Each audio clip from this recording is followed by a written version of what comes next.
Connecting Gemini to Google Drive allows you to search, summarize, and compare files using natural language. This tutorial outlines the steps to set up and use the integration.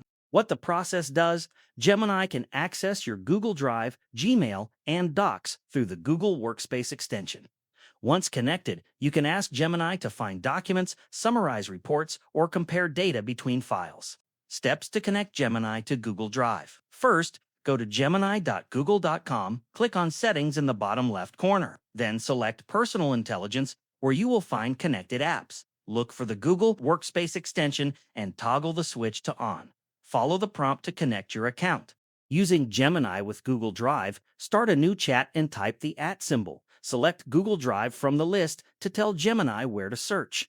You can then ask questions like finding a specific document and generating a summary, or comparing two files and formatting the data into a table. Limitation: this feature works only if your Gemini app's activity is turned on. If you disable activity, the extensions will stop working. This integration is best suited for users who want to quickly retrieve or analyze information stored in Google Drive without manual searching. If this tutorial helped you, please like and subscribe for more guides.